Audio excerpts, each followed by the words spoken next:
For decades, the CIA paid journalists to lie to the people.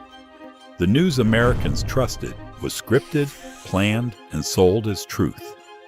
The truth was carefully engineered fiction, and the deception ran deep.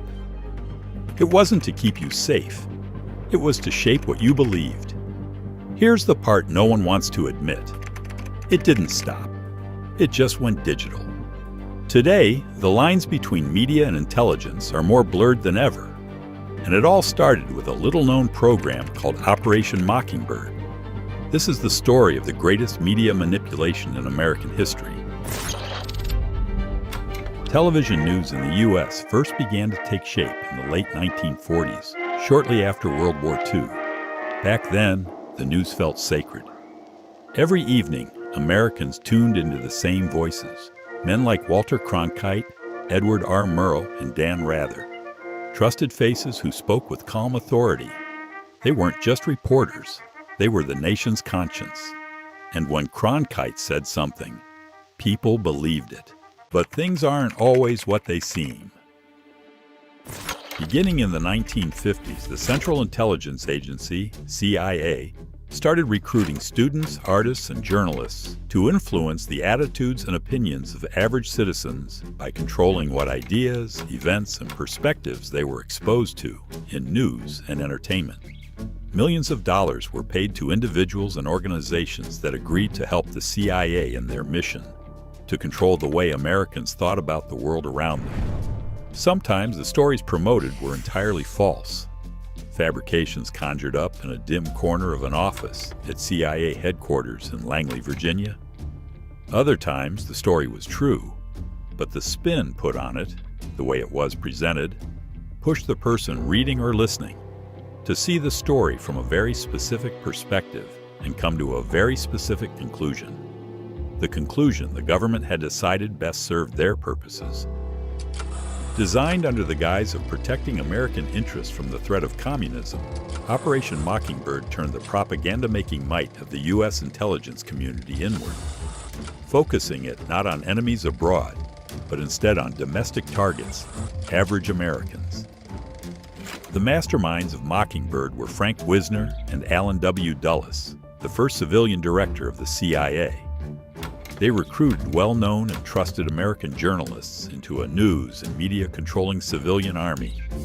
Additionally, the CIA funded student groups from college campuses, cultural organizations, magazine editors, and even artists to unofficially work for them in their efforts to manipulate and control the clueless populace.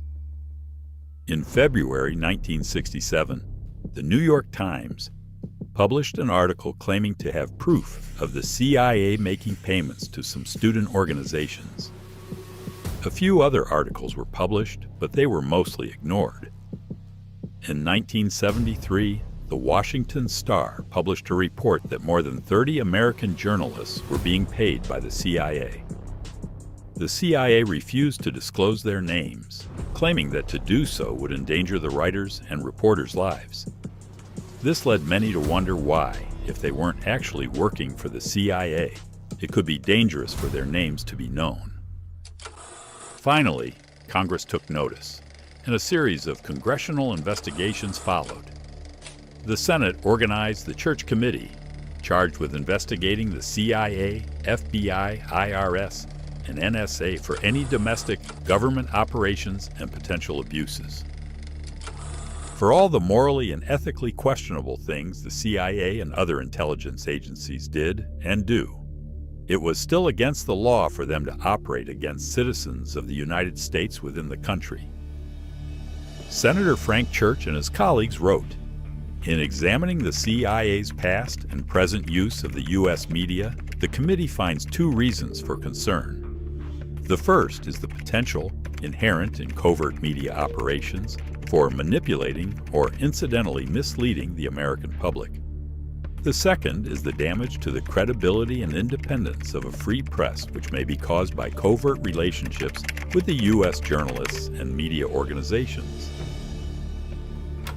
Meanwhile, the CIA continued to promise Congress and the American people that they would never do anything that would risk influencing domestic public opinion. either directly or indirectly. They claimed they had a standing policy specifically prohibiting the placement of propaganda in the American media. They didn't mention their standing policy of ignoring their own policies. By 1975, the story began to unravel, and the CIA admitted to Congress that they had, for decades, been actively manipulating the American people by using the mainstream media to redirect the thoughts and opinions of American citizens.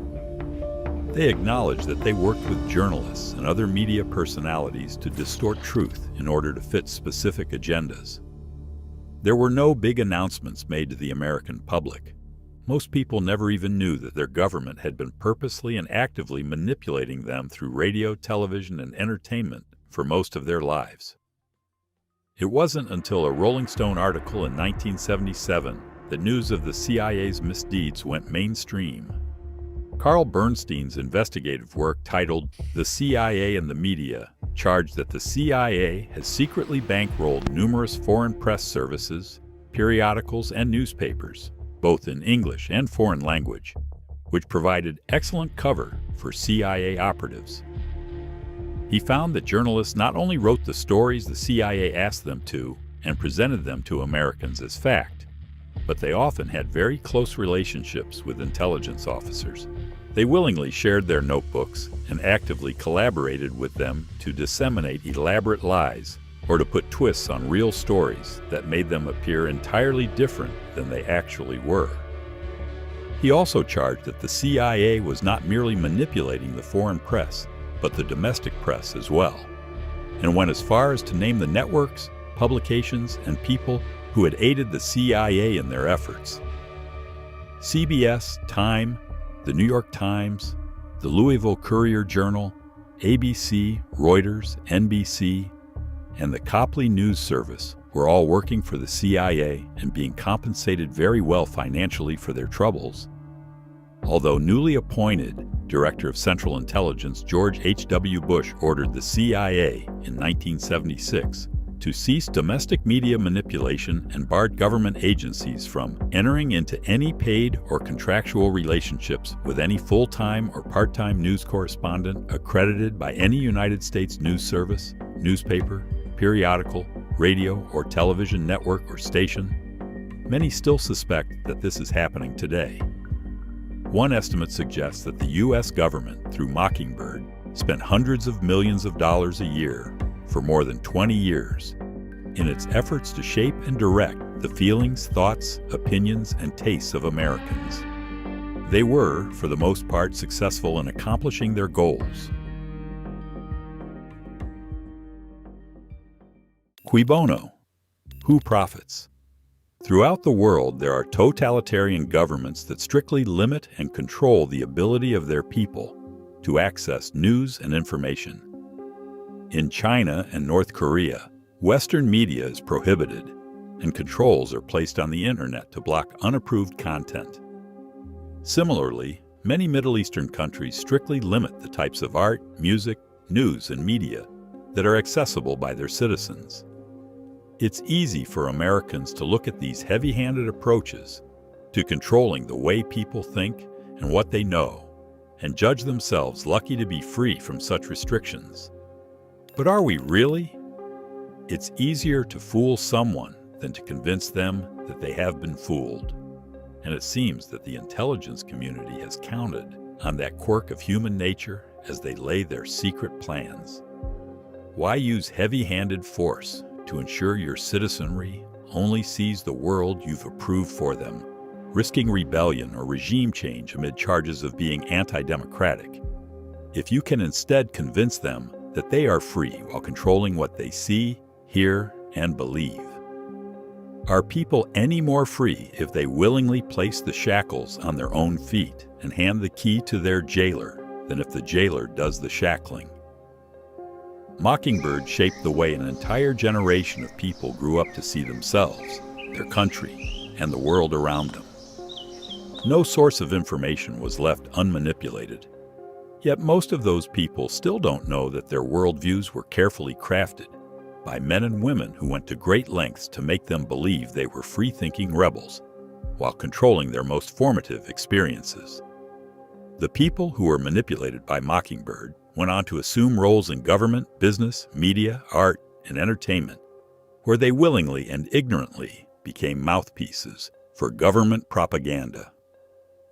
The CIA no longer needed to spend billions of dollars to manipulate Americans. They had created an army of civilian operatives through their earlier efforts, and now all they had to do was keep feeding them the official story, whatever they decided that story should be, and resting comfortably in the knowledge that their truth would fill the airwaves, art galleries, history books, and newspapers.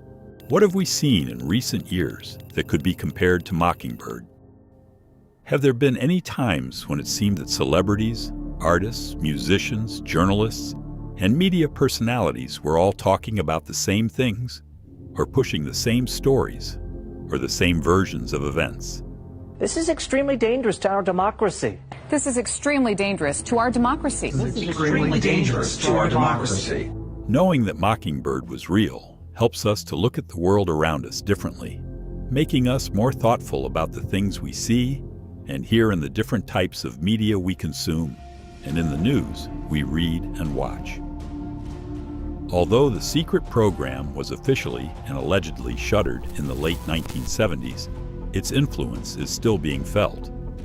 Most journalists, musicians, artists, and celebrities quickly fall in lockstep with the government when a bad guy has been identified or a narrative is being promoted. During the COVID-19 pandemic, not only did virtually all sources of information and entertainment support what the government was mandating and saying, but those who questioned the official story were attacked, deplatformed, fired, disparaged, or in other ways silenced or punished. Are people really free if they can't talk about their own health and the health of their loved ones without being persecuted? Mark Twain was right. Whenever you find yourself on the side of the majority, it is time to pause and reflect. 4 things we've learned. The government has a vested interest in controlling the way a country's population views and interprets the world around them, and they are willing to spend hundreds of millions of dollars to influence it. Intelligence agencies often operate entirely outside the control and awareness of elected representatives. They are simply not accountable to anyone until something they are doing is discovered, and people begin asking questions and demanding accountability. Even when it is proven that intelligence agencies have operated against the very people whose interests they are tasked with protecting, there are often no consequences, and worse, the average citizen often doesn't pay attention or care. Celebrities, entertainers, and media personalities will sacrifice their credibility and their morals for money and status. They will lie to the people who look up to and trust them if it means increased fame and fortune. This video is based on the Tuttle Twins' Guide to True Conspiracies and features one of many conspiracies that turned out to be true.